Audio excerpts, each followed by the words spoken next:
Cocoknya kalau calon itu menambah suara aja dan bekerja sama nanti kalau menang. Itu saja. Cukong terbesar ikut buka bersama di Nasdem Tower.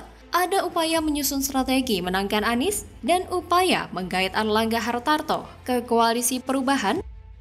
Ditulis oleh tim redaksi jurnal, dikutip dari berbagai sumber. Dan ini salah satu bentuk keterbukaan dan juga kehangatan Pak Surya dengan Ketua Umum Partai Golkar, dan antara kami tidak merasa ada sekat. Misalnya Airlangga Hartarto itu sangat mungkin diajak untuk menjadi bagian dari poros perubahan. Mungkin juga disorongkan untuk mendampingi Anies Baswedan. Karena beberapa waktu yang lalu ketika Nasdem berkunjung ke Golkar, keduanya terlibat saling senyum, saling hangat, dan keduanya saling menggoda untuk menjadi bagian dari poros mereka masing-masing. Yusuf Kala belak-belakan soal perkembangan pencapresan Anies Baswedan. Ia menyinggung soal sosok cawapres yang akan menemani ex-gubernur DKI Jakarta tersebut. Hal ini Yusuf Kala sampaikan di Nasdem Tower setelah acara buka puasa bersama atau bukber yang dihadiri sejumlah pihak termasuk Anies Baswedan sendiri. Menurut JK, soal cawapres kriteria utama adalah bisa menambah suara serta dapat bekerja sama sehingga bisa menghasilkan kemenangan. Lebih lanjut, Wakil Presiden 2 edisi kepemimpinan tersebut mengungkapkan turut mengusulkan nama yang bisa dijadikan pendamping Anies. Namun Kingmaker Anies di Pilgub DKI 2017 lalu ini mengungkapkan semua tergantung pilihan Anies dan masukan dari partai pengusung. Mengungkapkan semua tergantung pilihan Anies dan masukan dari partai pengusung atau Nasdem, PKS, dan Demokrat. Waduh, adalah pasti. Tingkat tergantung Anies saja yang mana yang menurut pandangan dia dan seluruh partai-partai yang mana yang cocok. Ya. Sebagaimana diketahui, Partai Nasdem mengadakan bukber yang dihadiri sejumlah nama besar di dunia politik. Selain Anies dan Surya Paloh, perwakilan dari Demokrat dan PKS yang diwakili oleh Agus Harimurti Yudhoyono atau AHY dan Sekjen PKS Habib Abu Bakar Al-Habsyi turut hadir. Tak lupa sosok Yusuf Kala atau JK dan Airlangga Hartarto, Golkar, juga terlihat hadir. Dalam acara tersebut, Airlangga mengisyaratkan terbuka untuk membentuk kerjasama politik besar untuk Pilpres 2024 bersama koalisi perubahan yang diisi Nasdem, Demokrat, dan PKS. Awalnya Airlangga menyebut kedatangannya saat acara buka puasa bersama, sekedar silaturahmi. Toh katanya, Ketum Nasdem Surya Paloh yang turut hadir saat kegiatan memiliki kedekatan erat dengan Golkar. Airlangga kemudian menerima pertanyaan wartawan soal kemungkinan Paloh mengajak Koalisi Indonesia Bersatu atau KIB membentuk kerjasama politik besar saat acara buka puasa bersama. Menjawab itu, mantan Menteri Perindustrian itu malah mengatakan, Golkar sebenarnya sudah membentuk poros bersama PAN dan PPP. Namun kata dia, komunikasi Golkar dengan poros lain tetap dilakukan selama proses tersebut dilalui dengan mengedepankan keterbukaan. Dari situ, Airlangga kembali menerima pertanyaan awak media soal kemungkinan terbentuknya kerjasama politik besar antara KIB dengan koalisi perubahan. Partai Nasdem, PKS, Demokrat memang telah resmi menandatangani piagam kerjasama koalisi perubahan untuk pemilu 2024. Tapi hal itu tidak dihadiri oleh Anies, Surya Paloh, ataupun AHY. Hal ini menandakan bahwa koalisi perubahan masih terlihat belum solid.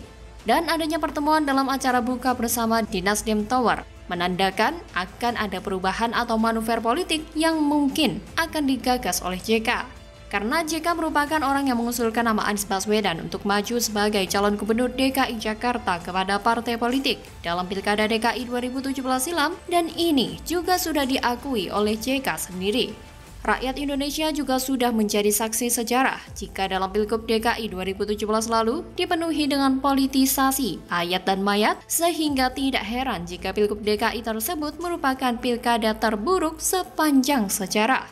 Apakah Anies Baswedan bangga bisa menang dalam Pilkada DKI 2017 yang penuh dengan politisasi ayat dan mayat tersebut? Selain politisasi ayat dan mayat, faktor lain yang membuat Anies Baswedan menang adalah karena dia pintar.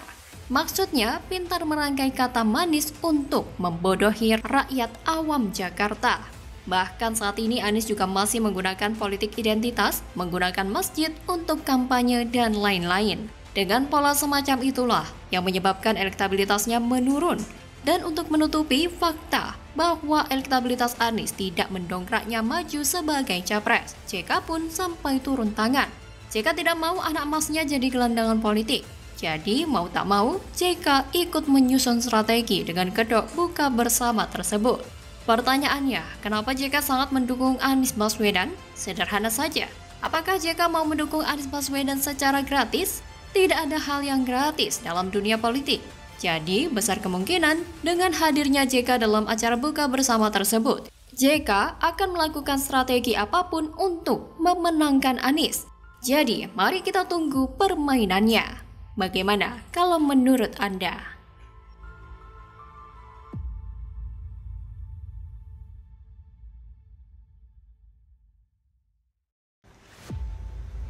Karena itu kita meyakini dan juga menyerukan semuanya pengurus masjid untuk tidak memfasilitasi upaya-upaya untuk menjadikan masjid itu sebagai tempat kampanye. Semua orang harus cerdas dan bijak. Tidak elok menjadikan masjid sebagai pusat politik dan juga tidak boleh. Gara-gara Pilkada 2017, susah percaya imbauan JK agar jangan kampanye di tempat ibadah?